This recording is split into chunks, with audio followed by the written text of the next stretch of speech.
Okay, here's what's happening right now.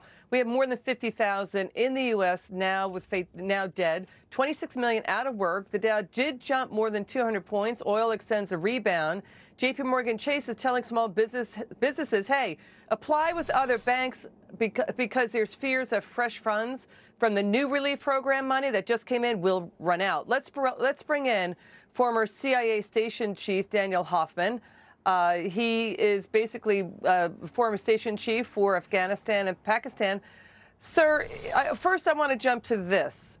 It's great to have you on. Governor Cuomo is now saying the World Health Organization was too little too late, that it's basically that, and the critics have been saying that the WHO is in the back pocket of China. This is still an underlying controversy. Your reaction to that?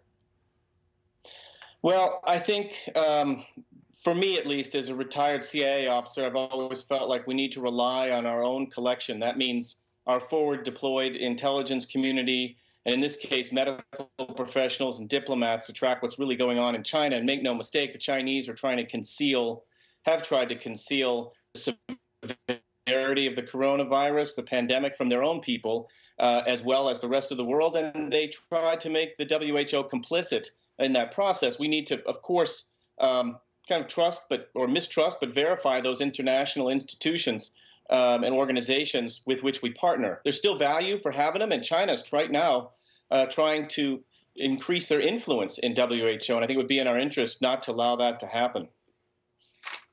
Yeah, China is now increasing its donations to the WHO. But it's still a fraction of what U.S. taxpayers have given it. So this is a debate. This is a controversy. The focus should be on how China has been accused of being reckless, of not having the proper safety standards at its biolabs, where it was researching vaccines for things like AIDS and HIV. The co-founder of the HIV virus has said this is an industrial accident in China's labs. They were studying the HIV vaccine. He's been criticized for this. Here's what he is saying is going on inside China, that they have been woefully reckless in how they do their laboratory work. And basically people are getting infected inside those laboratories and walking out and infecting the population. You saw that in 2004 with the SARS virus. So do you feel like this is given enough vetting here in the United States that the focus should be more on China instead of the finger pointing inside the country? Well, I can tell you just, again, from my own background, having served so many years overseas and focused on hard targets like China and Iran and Russia, and among others. Look, the Chinese system, it's a communist country with an opaque bureaucracy. They try to really conceal the truth from their own citizens. They use state-run media not to inform anyone accurately, but rather to disseminate propaganda in an effort to control their own population and then whitewash their reputation overseas. So I absolutely think we need to be holding China accountable. For sure, they need to pay a price for that, not only with their reputation worldwide, but also we need to take some concrete measures like ending the supply chain that goes right back to China. We should be leading the way with our European and other partners to ensure that there's a safe place to purchase essential goods. And hopefully that starts in the United States. There's an opportunity for us to come out of this with an economy that could grow at the expense of China. And I think that would obviously be a good thing for our national security and our economy. So there is a backlash, a global backlash that's not given enough media attention here in the United States. We track the overseas headlines. We're seeing a global backlash. It's a breakout against China.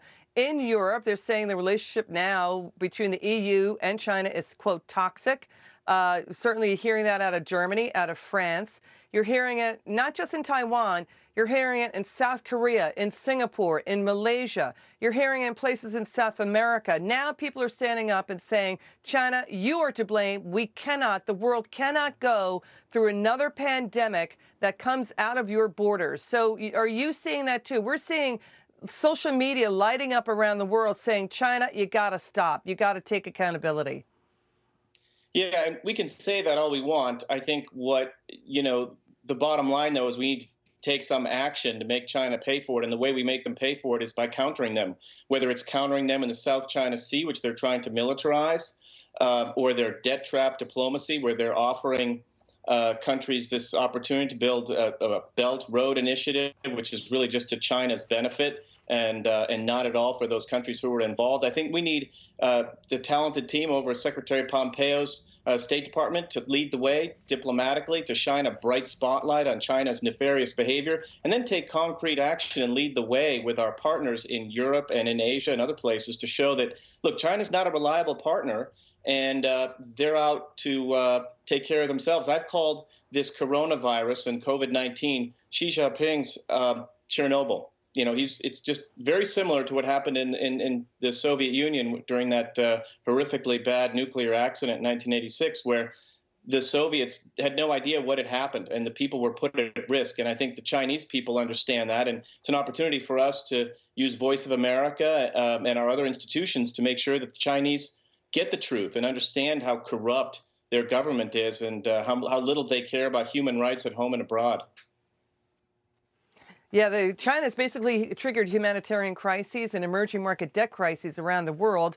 That's the next shoe to drop. We've been following that. You're going to see countries on the margin going deeply into bankruptcy and insolvency. Daniel Hoffman, former top CIA official, thank you so much for joining us. Come back soon.